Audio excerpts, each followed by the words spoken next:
Class 18 हमारा chapter है cell cycle and cell division. तो उसमें हम लोग एनसीईआरटी के ब्रीफ नोट्स कर रहे हैं, कॉन्सेप्ट्स कर रहे हैं नीट के लिए, और प्रीवियस ईयर क्वेश्चंस भी हम लोग देखेंगे। तो NEET questions, NEET concepts and previous year questions. तो इस क्लास से हम लोग शुरू करेंगे ओवरव्यू ऑफ मायोसिस। तो मायोसिस हम लोग ब्रीफ में एक बार पढ़ेंगे इसमें। तो हम लोग देखते हैं एनसीईआरटी के ये ब्रीफ नोट्स हैं, और 11.10 मतलब क्लास 11 चैप्टर 10। तो मियोसिस एक बार हम लोग देखते हैं। तो जो ऑफस्प्रिंग होता है वो सेक्सुअल रिप्रोडक्शन से प्रोड्यूस होता है ह्यूमंस में। और यहाँ पर हम लोग बेसिक बात करें ह्यूमन सेल को लेके हम लोग आगे बढ़ रहे हैं, ठीक है। तो एक टिपिकल एग्जांपल हम लोग ह्यूमन सेल को लेकर आगे बढ़ रहे हैं, और अभी हम लोग इसमें ह्यूमंस की बात कर रहे हैं, है ना। तो हमने जो मेल और फीमेल में देखा था पिछले क्लासेस में, तो उसमें जो मेल गैमेट था वो स्पर्म और फीमेल गैमेट ओवम। तो अभी जो हम लोग एग्जाम्पल ले रहे हैं वो ह्यूमंस का ले रहे हैं। तो ऑफ स्प्रिंग प्रोड्यूस होता है सेक्सुअल रिप्रोडक्शन से, और उसमें जो दो गैमेट्स हैं वो फ्यूज़ करते हैं। मेल गैमेट स्पर्म, या इसको स्पर्मेटोजोआ कहते हैं प्लूरल, और स्पर्मेटोजून होता है सिंगुलर। उसी तरह फीमेल गैमेट आपका होता है ओवम सिंगुलर, ओवा सिंगुलर होता है ओवम, और ओवा को एग सेल्स या एग्स भी कहते हैं, ठीक है। तो ये हैप्लॉइड होता है, इसके बारे में हमने बेसिक बातें की थी, हैप्लॉइड क्या होता है, डाइप्लॉइड क्या होता है। तो जो फॉर्मेशन ऑफ गैमेट्स होता है वो कैसे होता है, तो वो सेल डिवीजन से होता है। और सेल डिवीजन किसका, तो डाइप्लॉइड सेल का। तो जो स्टार्टिंग होता है वो आपका डिप्लॉइड सेल होता है। माइटोसिस में भी डिप्लॉइड सेल होता है, लेकिन इसमें अंतर क्या होता है कि माइटोसिस में डिप्लॉइड से आपका डिप्लॉइड ही बनता है, पर आपका डिप्लॉइड से इसमें हैप्लॉइड बनता है ना, मियोसिस में। तो ये जो आपका फॉर्मेशन ऑफ हैप्लॉइड होता है, ठीक है, क्योंकि माइटोसिस में डिप्लॉइड का फॉर्मेशन होता है, हमने देखा था ब्रीफ में।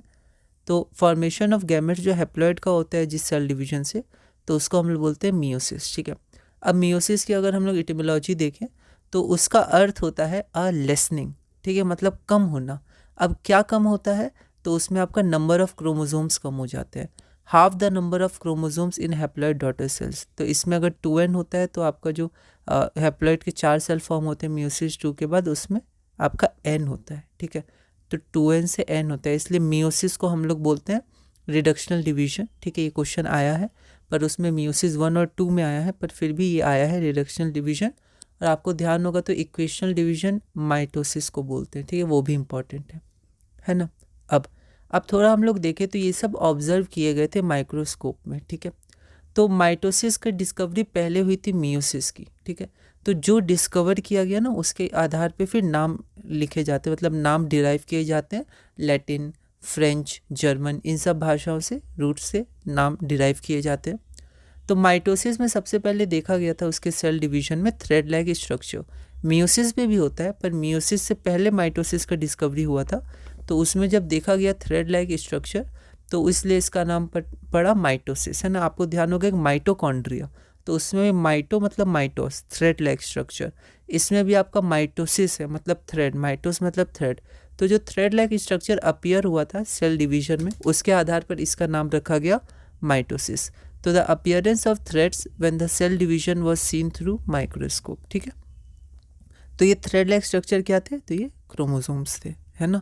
मियोसिस, तो मियोसिस में अब लेसनिंग, क्योंकि मियोसिस में भी थ्रेड लाइक स्ट्रक्चर है, पर इसमें क्या हुआ, लेसनिंग भी हुआ, तो इसलिए इसका नाम रखा गया अ लेसनिंग, क्रोमोसोम कम हुए, तो मियोसिस। अब मियोसिस में हैप्लॉइड सेल का जनरेशन होता है, और गैमेटोजेनेसिस, देखिए गैमेटो मतलब गैमेट्स, जेनेसिस मतलब एक तरह से जनरेट होना, ठीक है। तो जब गैमेट्स का जनरेशन या प्रोडक्शन होता है, ये होता है मियोसिस के द्वारा, गैमेटोजेनेसिस में। फिर जब गैमेट्स का हो जाता है प्रोडक्शन, फिर उसके बाद फर्टिलाइजेशन होता है, तो वापस आपको डिप्लॉइड जाइगोट मिलता है। उसमें आपका 46 क्रोमोसोम्स रहते हैं, 2 सेट रहता है, 2n होता है डिप्लॉइड, है ना। तो हैप्लॉइड सेल में आपका n रहता है। अब हम लोग यहाँ पर ओवरव्यू लेते हैं कि हम लोग को क्या क्या पढ़ना है। तो मियोसिस में क्या है, तो मियोसिस में देखिए एक डिप्लॉइड सेल से पहले 2 डॉटर हैप्लॉइड सेल्स बनते हैं। फिर सेकेंड डिवीजन में 4 डॉटर हैप्लॉइड सेल बनते हैं, क्योंकि एक सेल का 2 डिवीजन, तो 2 सेल का 4 डिवीजन, 2 बार इसमें सेल डिवीजन होता है। तो इसमें भी इंटरफेज होगा।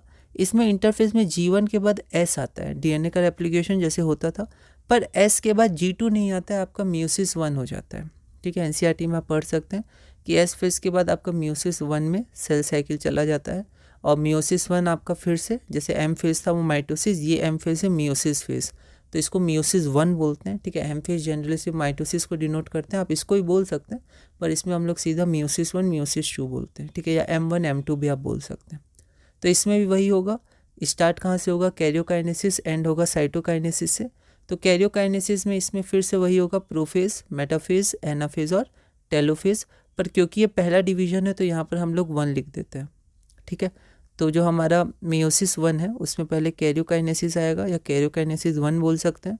तो उसमें प्रोफेज 1, मेटाफेज 1, एनाफेज 1, टेलोफेज 1, ठीक है। आप कनेक्ट करते रहेगा माइटोसिस से, माइटोसिस जैसा ही है ना। फिर आपका साइटोकाइनेसिस आएगा। साइटोकाइनेसिस में 2 सेल का फॉर्मेशन होता है जिसको हम लोग डायड ऑफ सेल्स भी बोलते हैं, ठीक है। आगे बढ़ते हैं। फिर उसके बाद क्या होता है, उसके बाद क्या होता है, मायोसिस 1, तो पहला डिवीजन खत्म हुआ। तो अगर माइटोसिस की बात करें तो फिर इंटरफेज, एमफेज ऐसे चलता है। पर यहाँ पर फिर से क्या आना चाहिए, इंटरफेज। तो इंटरफेज इसमें आता है, इसको इंटरफेज 2 बोलते हैं, जिसको इंटरकाइनेसिस बोलते हैं, ठीक है। इसमें कोई डीएनए रेप्लिकेशन नहीं होता और ये बहुत ही कम होता है, और कहीं कहीं जगह तो अगर आप पढ़िएगा तो उसमें लिखते हैं कि मायोसिस 1 के बाद डायरेक्ट साइमल्टेनियसली, मतलब इंटरफेज नहीं होता है, ऐसे डायरेक्ट हम लोग मियोसिस 2 की तरफ बढ़ जाते हैं, ठीक है। पर कहीं कहीं लिखा है कि आपका इंटरफेज 2 होता है लेकिन वो बहुत ही शॉर्ट लिव्ड होता है, ठीक है। तो ऐसा कह सकते हैं कि साइमल्टेनियसली टेलो मतलब साइटोकाइनेसिस के बाद प्रोफेज 2 शुरू हो जाता है, ओके। पर एनसीईआरटी के हिसाब से अगर हम लोग जाएंगे वहाँ पर जो इंटरफेज मतलब लिखा गया है और उसको इंटरकाइनेसिस बोला गया है, ठीक है। 2 काइनेसिस के बीच में इंटर है ना, तो इंटरकाइनेसिस, क्योंकि ये कैरियोकाइनेसिस, ये कैरियोकाइनेसिस 2 है ना, तो इन दोनों के बीच में इंटरकाइनेसिस, इंटरफेज 2 होता है, लेकिन वो बहुत ही शॉर्ट लिव्ड होता है। तो हम कह सकते हैं कि टेलोफेज 1 के बाद साइटोकाइनेसिस, साइटोकाइनेसिस के बाद आपका मायोसिस 2 का प्रोफेज 2 शुरू हो जाता है, ठीक है। इसमें फिर से कैरियोकाइनेसिस 2 होगा, फिर साइटोकाइनेसिस 2। तो कैरियोकाइनेसिस में फिर से आपका प्रोफेज, मेटाफेज, एनाफेज और टेलोफेज आएगा, लेकिन ये 2 है तो प्रोफेज 2, मेटाफेज 2, एनाफेज 2 और टेलोफेज 2, ठीक है। ये क्वेश्चन इंपॉर्टेंट है कि इसमें क्या दूसरी बार में सेल मतलब डीएनए रेप्लिकेशन होता है, तो नहीं होता है, शुरू में ही होता है बस, ठीक है। यहाँ पर तो ये हो गया, हमें ये देखना है ना। उसके बाद अगर हम लोग देखें तो मियोसिस 1, और मियोसिस 1 सबसे इम्पॉर्टेंट है इस पूरे टॉपिक का, मियोसिस 1, ठीक है। और मियोसिस 1 में प्रोफेज 1, तो आप देखते हैं मैंने यहाँ पर बहुत सारे एस्टेरिस्क मार्क लगाए क्योंकि बहुत इंपॉर्टेंट है। आप देखिएगा मैक्सिमम क्वेश्चन सिर्फ और सिर्फ प्रोफेज 1 से ही आए हैं पूरे मियोसिस 1 और मियोसिस 2 में, ठीक है। तो अब इसमें रिडक्शनल डिवीजन होता है, ठीक है। वैसे तो मियोसिस को ही रिडक्शनल बोलते हैं, पर मियोसिस में भी 2 होते हैं, मियोसिस 1, मियोसिस 2। तो आपको जो रिडक्शन होता है वो मियोसिस 1 में ही होता है, ठीक है, क्योंकि मियोसिस 2 में आपका हैप्लॉइड से हैप्लॉइड ही बनता है, वहाँ रिडक्शन ऑफ क्रोमोसोम नहीं होता है। मियोसिस 1 में आपका डाइप्लॉइड से हैप्लॉइड बनता है, तो यही रिडक्शन ऑफ क्रोमोसोम हो जाता है, ठीक है।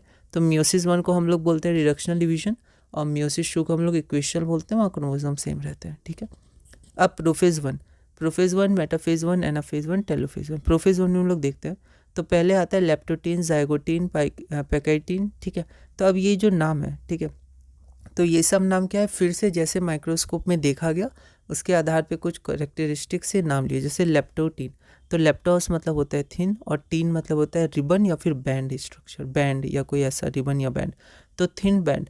तो फिर से लेप्टोटीन में जब क्रोमोसोम्स को देखा गया तो वो क्या थे, तो क्रोमोसोम्स ऐसे डिस्टिंक्ट मतलब कॉम्पैक्ट शेप में ऐसे पूरी तरह अरेंज नहीं थे, वो अभी भी थ्रेड रूप में थे और अरेंज हो रहे थे, उनका कॉम्पैक्शन हो रहा था धीरे धीरे, ठीक है।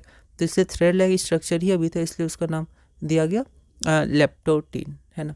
उसी तरह जाइगोटीन, जाइगो मतलब होता है यूनियन, मतलब यूनियन हुआ वहाँ पर, तो किसका यूनियन, तो क्रोमोसोम्स सब आपस में जुड़े, तो होमोलोगस क्रोमोसोम्स का फॉर्मेशन है, ये बहुत इंपॉर्टेंट है।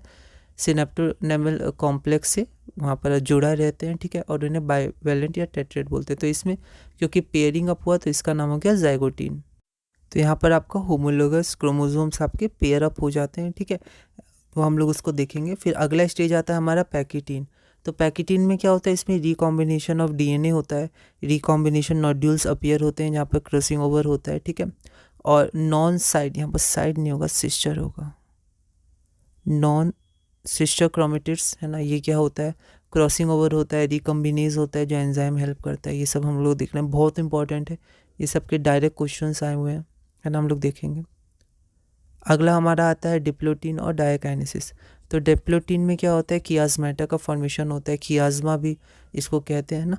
तो कियाज़मा जो सिंगुलर होता है, कियाज़माटा प्लूरल होता है, कियाज़माटा का फॉर्मेशन और डायाकाइनेसिस, ठीक है। तो डायाकाइनेसिस में क्या होता है, टर्मिनलाइजेशन ऑफ कियाज़माटा। तो टर्मिनल मतलब एक होता है एंड में, तो कियाज़माटा एंड में आ जाता है, ठीक है। तो वहाँ पर टर्मिनलाइजेशन ऑफ कियाज़माटा होता है, ठीक है। वहाँ पर सेपरेशन शुरू होता है। तो ऐसे करके हम लोग इसको देखेंगे। फिर इसके ख़त्म होने के बाद मेटाफेज, एनाफेज 1 और टेलोफेज 1 है। उसके बाद आपका मियोसिस शो है। मियोसिस शो आपका सिमिलर टू माइटोसिस है, उसमें एंड टू एंड होता है, हैप्लॉइड से हैप्लॉइड का फॉर्मेशन होता है, तो इक्वेशनल डिवीजन होता है, ठीक है। ओके, तो यहाँ पर मैंने ये दोनों दिखा दिया। ये 5 स्टेज होते हैं, पाँचों बहुत इंपॉर्टेंट है, जिसमें भी सबसे ज़्यादा इंपॉर्टेंट जाइगोटीन है और पैकेटीन है, ठीक है। उसमें भी जाइगोटीन और फिर पैकेटीन, ये सब बहुत इंपॉर्टेंट है। सिनॉप्टिमल कॉम्प्लेक्स, सिनेप्सिस, ठीक है, recombination, recombinase, crossing over, non sister chromatids, ये सब बहुत इंपॉर्टेंट चीज़ें हैं। ओके, अब हम लोग यहाँ पर नीट के अनुसार पढ़ रहे हैं थोड़ा थोड़ा, तो प्रीवियस ईयर क्वेश्चंस तो हम लोग कनेक्शन भी कर रहे हैं बेसिक अंडरस्टैंडिंग के लिए, पर फिर भी हमारा एम है नीट के प्रीवियस ईयर क्वेश्चंस देखना, है ना, कि कैसे क्वेश्चंस इसमें आते हैं। तो नीट प्रीवियस ईयर क्वेश्चंस में टॉपिक 3 में हम लोग कुल 41 क्वेश्चंस करेंगे। लेवल 1 में आपके क्वेश्चन नंबर 50 से 81 होंगे और लेवल 2 में 82 से 90। तो अभी तो हम लोग थ्योरी पढ़ रहे हैं, पर हम लोग जब इसके क्वेश्चंस देखेंगे तो क्वेश्चंस में क्या है, तो क्वेश्चंस में लेवल 1 में आप देख सकते हैं 32 क्वेश्चंस हैं, और 32 क्वेश्चंस बहुत ही डायरेक्ट है, एनसीईआरटी से आप डायरेक्ट बना सकते हैं इसको, ठीक है।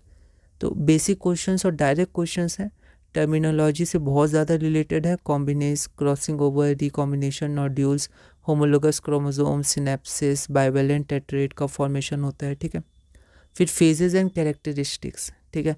तो रिकॉम्बिनेशन नॉड्यूल्स किस फेज़ में अपीयर होते हैं, ठीक है। फिर आपका कियाज़माटा किस फेज़ में होता है, टर्मिनलाइजेशन ऑफ कियाज़माटा किस फेज़ में होता है, तो डायाकाइनेसिस। फिर आपका इसमें पूछा जा सकता है सिनॉप्टिमल कॉम्प्लेक्स का फॉर्मेशन किस स्टेज में होता है, फेज़ में होता है, प्रोफेज 1 की किस फेज़ में या किस स्टेज में, तो जाइगोटीन में स्टेज में, ठीक है। तो ये सब आप देखिएगा। और लेवल 2 भी बहुत हार्ड है, उसमें बस थोड़ा सा आपको एडिशनल इन्फॉर्मेशन है, आप उसको ऐसे आप पढ़िएगा बिल्कुल अभी, तो उसका आप इसको ध्यान रख सकते हो। और फिर जब आप ऑप्शन, मान लीजिए आपको नहीं पता है, फिर भी आप ऑप्शन एलिमिनेशन से और बेसिक कॉन्सेप्ट से भी आप कुछ हटा के थोड़ा देख सकते हैं क्या आंसर हो सकता है, ठीक है। वो भी हम लोग देखेंगे। इसमें 9 क्वेश्चंस हैं, ठीक है, लेवल 2 में। तो ये हमारा ओवरव्यू हुआ, और अगली क्लास में हम लोग क्लास नंबर 19 शुरू करेंगे। ये हमारा क्लास नंबर 18 थी, ठीक है। तो इसमें हम लोग एक ओवरव्यू लिए मियोसिस का। तो ऐसे आप एनसीईआरटी रीडिंग ज़रूर करिएगा, एडिशनल इन्फॉर्मेशन भी लेते रहिएगा, पर फिर भी ध्यान रखिएगा, है ना, क्योंकि बहुत सारी बातें हैं। तो आप एनसीईआरटी ज़रूर पढ़िएगा। और ओवरव्यू ऑफ मियोसिस हमने ले लिया है। अगली वीडियो से हम लोग मियोसिस शुरू कर देंगे, उसमें हमें क्या क्या पढ़ना है, और हमने देख लिया क्या क्या पढ़ना है, पर अब हम उसमें उन लोग में थोड़ा डिटेल में जाएंगे, जो अभी हमने टर्मिनोलॉजी डिस्कस की। तो इस वीडियो में हमने क्लास नंबर 18 पूरा किया। अगली वीडियो में हम क्लास नंबर 19 शुरू करेंगे और धीरे धीरे अपने इस chapter cell cycle and cell division में आगे बढ़ेंगे।